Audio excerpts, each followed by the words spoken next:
Plenty of news to talk about this week, whether it's WWE, AEW, or things just backstage. Very interesting stuff to talk about on the Squared Circle Psycho Babble. My name is Michael Valenti. Joining me is Ralph Valenti. Ralph, let's talk about the thing that happened after we finished recording last week that is kind of still going around this week, and that is Vincent Kennedy McMahon. More allegations have come out, now including now it's up to $12 million in hush money, and the allegations are getting even more serious to the fact where you could talk about quid pro quo, you could talk about, coercion, some pretty serious allegations here. Well, the Wall Street Journal journalists that broke the news about these allegations and the investigation were on Busted Open Radio, and they had an interview with Bubba Ray Dudley and Dave LaGreca. I thought it was a pretty decent interview. If you guys haven't checked that out, check it out on, I think, Spotify or whatever your podcast providers are. And I think there was a clip going around YouTube too, which hopefully if it's still up there, you can listen there. But nonetheless, some decent questions. But one that comes out and I think was circulating on Twitter too is, are there any more coming out? And the journalist basically said, it's possible. It's possible more come out if more people are, now getting the confidence, as we already seen a couple already come out, do more come out because of this. So we could possibly see more allegations against Vince McMahon. So the question now is the Vince McMahon era of WWE coming to an end? Does this actually lead to anything? I know people have had their comments going around before the second round of allegations came out, but I think now that these came out, things may have changed. The only way I see Vince McMahon ever leaving, because honestly, even after all of this happened and all of this information came out and was made public, the guy's on TV. The guy's on TV still portraying a character, still being the Vince McMahon of old. So yeah, maybe like for visuals, he stepped down and all those types of things. I don't think Vince McMahon is going to go away in any way, shape, or form unless the allegations end up being pretty damning. And by damning, I mean like if there's allegations of some sort of like rape or forcing himself onto somebody, or if they can prove quid pro quo, something of that nature where either it's so bad to the point where he literally has no choice. Because if you get to that point, like right now, I think that we have there's the allegations, and I think that there are some people, and they even talked about this on Busted Open Radio. The people that wrote the article kind of noted that, there's people that are fans of WWE that are just kind of hoping and waiting to see if these allegations are not true. And then you have people that just, if they hate WWE, obviously they're not going to, they're going to call for Vince McMahon to be out right now. I think the one thing that we can confidently say is it's probably going to get worse before it gets better, meaning there'll be more information that comes out. I wouldn't be surprised if names start floating around, probably some high-profile women in WWE throughout different years, especially if it was talent. So I think it's going to get messier before it ever ends up getting any better for Vince. That's my opinion on it.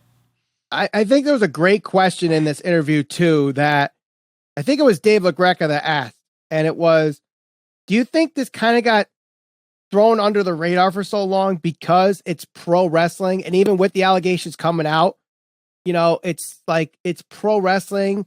We've seen the Vince McMahon character before. It's like, we could kind of see him doing something like this, whereas if it was a bigger sport, and this is kind of the answer that the journalist gave was, it could be a lot bigger. You look at the NFL with Dan Snyder, who has very similar situation with, sexual harassment allegations and misconduct allegations all across the Washington Commanders franchise under his watch. And people are looking for him to sell the Washington Commanders, similar to where people are looking for either Vince to step down or sell his voting power.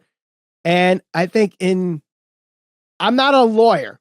I'm not a legal expert. I don't even play one on TV, but I feel like unless they can legally take him down, I honestly don't know how else they could take him down unless the stock plummets because he's still in power, or you have NBC, Fox, or whatever sponsors they get starting to pull money away because he's still affiliated. Yeah. Because at the end of the day, money talks. Vince is Leonardo DiCaprio from The Wolf of Wall Street in that scene where he's like, I'm not leaving. That's Vince now. That's exactly what it is. He's not leaving until he's forced to leave, until he's literally voted out. This guy's not going anywhere. Which he can't even be voted out because he's got 80% of the voting stock. Right, and that's what I'm saying. Everyone in the company could say, out, out, out, out, out, out, out, and he could just be like, nope, I'm staying. And that's the crazy thing about it. And unless they could legally find a way to get him to be forced out, it's going to be very hard. And that's kind of what sucks about this situation, where if the allegations are true, you kind of feel like justice can't be served unless like they took the money. And I've seen people say, well, they took the money, so they, why are they coming out now when they took the money? I see where they're coming from, but I think that's not the best position to take because they might have been forced to take that money. We don't know the situation. We only know what we're told, and we might not know everything either. So I think this is going to be a wait and see situation. And it might just be where at the end of the day, we might be upset at the overall outcome, and there's going to be an outcry for this. Yep. But we'll see. But maybe some good news coming to WWE after all this. And a lot of fans are somewhat excited to, we'll say at the least, cautiously optimistic. We found out Thursday night from Andrew Zarian on Twitter of the Matman podcast, Raw is going back to TV 14. Does this start the Attitude Era again? Oh, no. Does this change anything with the product? Or is it just same thing, just a different rating on the top left corner of your screen? Any suggestion that this is going to be the Attitude Era in terms of sexuality, puppies, mud wrestling, brawn panties, Mae Young, people giving birth to hands, gold dust, anything of that nature, especially in the climate of WWE with everything going on with Vince, I don't see that happening. Edgier TV, more swearing, maybe, dare I say, some blood. Yeah. Speaking of blood, did you see Cody Rhodes tweet a wink emoji? Good for him. He's here's the thing. He's a guy that would thrive in that environment because Cody is not a PG guy, I don't think. He's a guy that he's not like I wouldn't say he's like a Moxley, so to speak, where he's MFing guys in the stands and swearing and bleeding and whatever else. He's not that far on the spectrum of it, but I think he's a guy that can thrive if he had a little more liberty with some of his promos and the ability to say some colorful language. Same could be said for Kevin Owens and any of the guys that can cut strong promos. And not to say that even swearing makes a good promo, because honestly, I think too many guys lean on that, their ability to use, the F-bomb or shit or whatever words you want to use, because frankly, they can't get a good promo and they think, okay, well, I'll sound like a badass if I use it's become so overused, like flipping somebody off. Like Steve Austin did it back in the day, and now everybody does it, and it's like nobody even gets a reaction out of it anymore. So, I don't think it automatically means better content, to be quite frank with you. I think Raw's been pretty good for the past several months, I think. I think there's been some good storylines. Yeah. So, I think it might get some intrigue. It might pop a good number. And on the other side of that, as much as I said, the whole thing with sexuality and not doing things of that nature because of Vince McMahon, he might just be arrogant and pompous enough to say, fuck it. We're going to make it. We're going to do things like this all over again, just to throw it in people's face, just to be like, yeah, I can do it if I want. And who knows? And unfortunately, that kind of has to go in the back of your mind. Like, is this just Vince being Vince and just saying, because I can, I will? Right. You know, and to me, the TV 14 thing, I think people lean on that. Oh, WWE needs to go TV 14. They'll be so much better if they go to TV 14. Listen, I work in the industry. I watch a lot of television. There's plenty of good TV shows out there that have a TV PG rating. It's not the rating that hurts WWE. Look It's at the Rugrats. content. What's that? Look at Rugrats. Rugrats. Doug. So you don't necessarily need to have PG-14 content to be like, oh my God, it's going to be so much better. No, the writers still have to write and the bookers have to book decent storylines. The wrestlers still have to go out there and execute the good storylines. Does it make it a little bit looser? Yes, but that doesn't necessarily mean we're going back to Austin and The Rock. We're recreating, DX. We're bringing back Pillman. We're bringing back Austin. No. I think you could be cautiously optimistic, I think is the best way to put this. You hope for the best, but you're still like, the show still has to still be good. And what are they going to do that they're not doing now that's going to make it better other than a couple more swears on the program? Because I don't see freaking Becky Lynch and Asuka having a bra and panties match. No, I don't see it. No, but we'll see how it goes. But speaking of women in the WWE roster that most likely won't have a bra and panties match in TV 14 programming, we have all these different things that come up with Sasha Banks and all these things that come up with Naomi, and a little bit of a, I guess, bombshell news that kind of circled around social media this week is that Sasha Banks has been announced to be a part of the C2E2 convention in Chicago the first weekend of August. But here's the kicker to that. She's being promoted by her real name, Mercedes Varnado, with quotations, Sasha Banks and the Mandalorian. So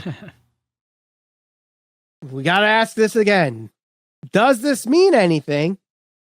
And does this lead to, further and further that she's done with WWE? Or is it just, she's doing a promotion outside of WWE, so she's just using her real name? We also got a further story, too, from Fightful saying that she's not taking any wrestling-related bookings until January 1st, 2023. So that makes you believe she's at least still under contract with WWE, unless she just purposely said, I'm not wrestling till the end of the year. It's definitely interesting because it keeps people talking, because the fact that she's using her real name and not just like Sasha Banks leads you to think that, yeah, maybe she truly is released. But then again, she did use her real name when she was on The Mandalorian. So if you look at the credits of The Mandalorian, it does list her as Mercedes Varnado, not Sasha Banks. Right.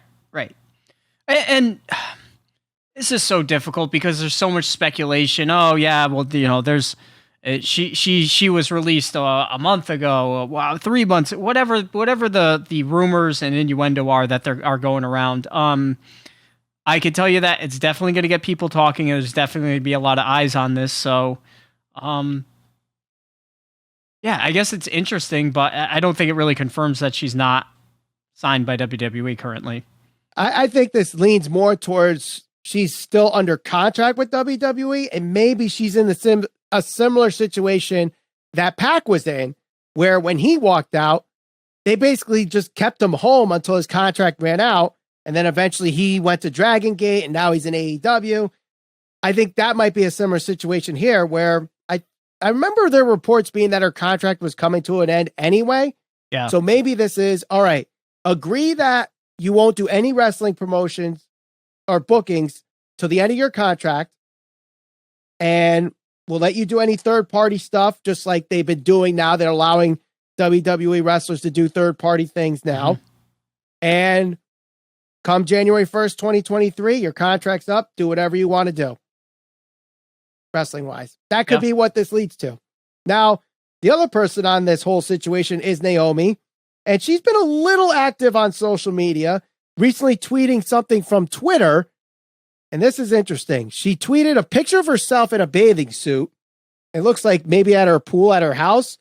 But she says anything that costs you your piece is too expensive, with caps on your and caps on two. So do you think she's airing some grievances here, saying that maybe WWE doesn't know her worth? And because that she hasn't been, treated as how she thinks she should be treated, whatever you do for WWE is not worth it. Is the juice worth the squeeze kind of situation here? I definitely think that she's probably alluding to the fact that she thinks should be probably booked a little bit stronger, put in a different position, but that's not really any different than so many other people in history. So many people feel like they should have that main event spot. It's tough. I mean, when you look at WWE, you got the top tier women, right? You got Bayley, you got Becky, you got Sasha, Charlotte, Ronda. Ronda's there because of her name, not because of what, But yeah, Liv Morgan now has jumped up. But she's moving merch and people like her, and she seems to be popping ratings. But too. this is her. I would say Bianca's in that elite status. I think Liv Morgan can get there if they continue to book her strong. But that's still to be determined. Liv Morgan could end up being just like a Carmella. Okay, well, she was a champion and they're not doing anything with her. Alexa Bliss was kind of very similar. Alexa Bliss is kind of mind-boggling because she was super over at one point and like everybody was all about her. And now she's kind of like really an afterthought. But back to my point, so many times you get women that are not women in general, but just wrestlers, even men who say, I should have had that spot. That was my spot. They held me down. They didn't give me my opportunity. She may be right. She may be wrong. Who knows? If she goes to another promotion and she's able to prove everybody wrong, like a Moxley, I guess. Well, to a certain extent, I guess a Moxley or a Miro. Miro's probably the better example. Then, yeah, you could say that, yeah, they missed the boat on her. But it's not anything new. We've heard this a bunch of times from other wrestlers.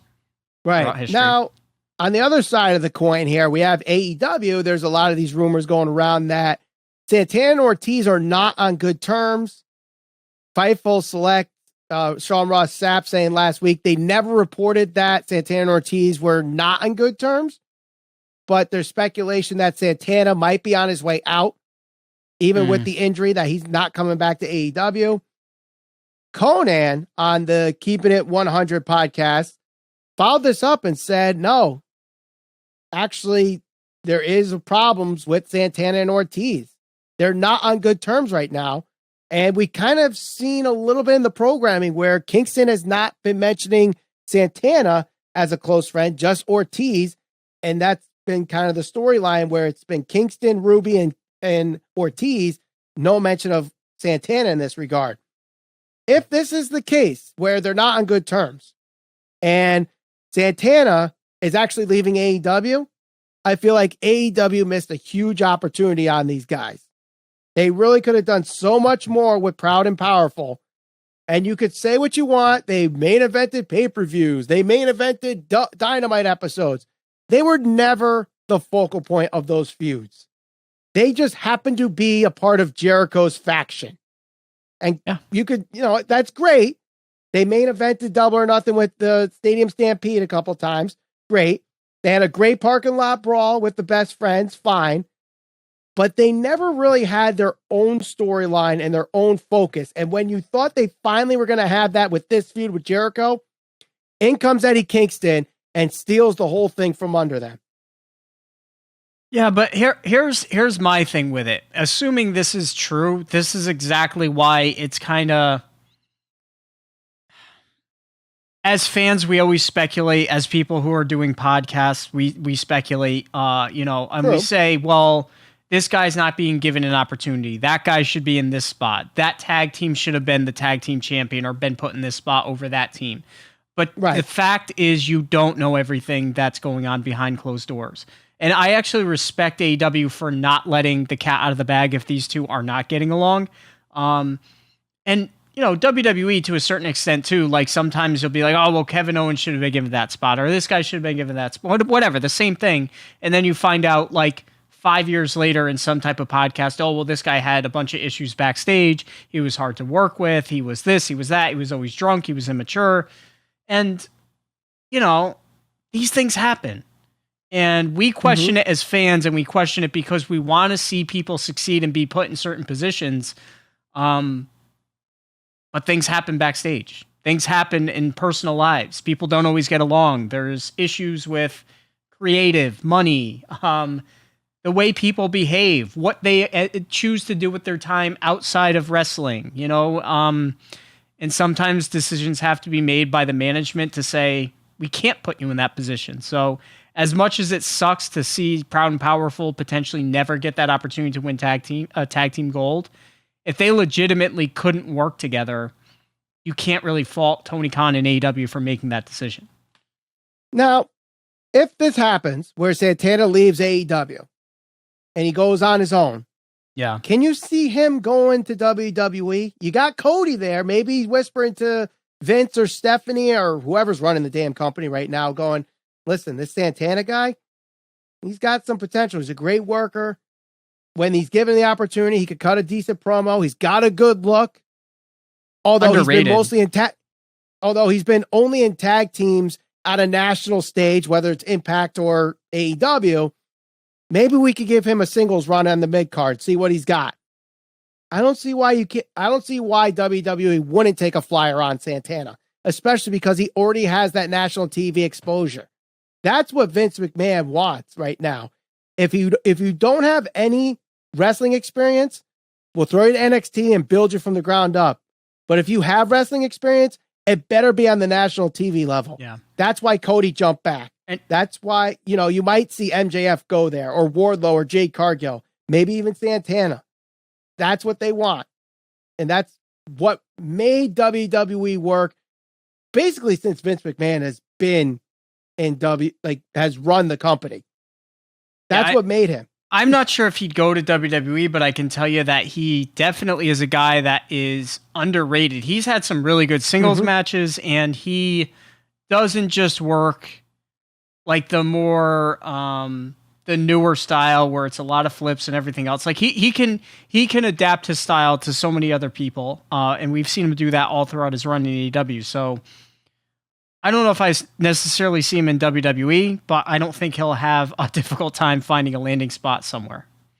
Right, so. That's true. But unfortunately, due to his injury, he's not going to be a part of AEW's next pay-per-view, which is All Out. And for a while, we were wondering where the heck's this show going to be. We have the date, but no location. But we find out this week on Dynamite that we have a location, and it is, in fact, the same one that we've had, the Now Arena in Hoffman Estates, Illinois, just outside of Chicago. They just recently sold out the United Center for Forbidden Door and now are doing the Now Arena. Is this a step backwards for AEW? Or is this just like, hey, it's tradition. All Out's going to be in this building every year. So those that are saying it's a problem or a step back, it's overreaction. I don't think it's a step back. I don't think it's a step back at all. I think that when they decide to do a larger show, a stadium show, it's got to be the right build. They got to have their heavy hitters back. Right now, we don't know what's going to happen with Bryan Danielson. We don't know what's going to happen with CM Punk. They got a lot of guys that are out, and they got a lot of guys that are hurt.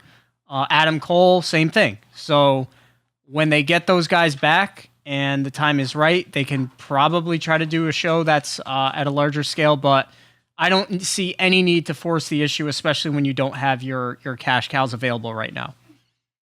The only thing I will say, they don't necessarily have to have like a bigger arena, because even like the Now Arena still seats 10,000 people. So it's still a pretty sizable arena. But when you just sold a bigger arena in that same area, why aren't you just repeating it at the United Center? Like, if you're going to stay in Chicago, why aren't you doing the United Center? The other thing you could say is, why is it in Chicago again? You just did a pay-per-view in Chicago. Go somewhere else. It's like their home territory. I'm sure they could find somewhere else. I'm sure there's a fan base in Philadelphia. Try the Wells Fargo Center. You know, New York. I'm sure there's a building in New York you could do, not MSG, not Barclays, but maybe something in that area or close to it. You know, Webster Bank Arena in Bridgeport would be nice for us, but, you know, or try a different place. I feel like they're being safe with this. And I think if you're going to grow, you got to take some risks. And don't get me wrong, taking a risk at the United Center for Forbidden Door and selling it out without even having a single match just proves my point. They could take these risks and the fans will show up. Mm-hmm. You don't need to keep bringing it to Chicago because Chicago's like your home base now. Like, expand the territory. You know, grow. Move it up, move it past Chicago. Because if you don't, people are going to be like, oh, they can't sell outside of Chicago. And I know they can. I'm not saying they can't. But you're going to get people that are going to start saying, well, if they don't have a big show, you know, on a Dynamite for Arthur Ashe, or it's in Chicago, they only could stick to these 2, 3, 4, 5,000 seat arenas. They can't get past that. Right. I think it's tough. I think, you know, had they had everybody available, I think it would have been a different decision, perhaps. But yeah, I think that has a lot to do with it right now. I also think Tony might have been in talks with one of the baseball fields in Chicago, and because he couldn't get it, that's why it's where it is, and that's why it took so long to announce it. I bet you, especially because the United Center happened. Maybe that played a role in why they didn't do Wrigley Field or U.S. Cellular Field, I think it's called. It might have changed names, I think. But either way, that could be the deciding factor, too. They tried and they just couldn't get it for whatever reason. Money-wise, logistics, who knows? But if not the Now Arena, where would you want AEW to book All Out? Let us know in the comments below. And don't forget to share this all over social media. We're on Facebook, Instagram, and Twitter at SCPB Podcast. Subscribe. We'll see you on the next episode of the Squared Circle Psychobabble.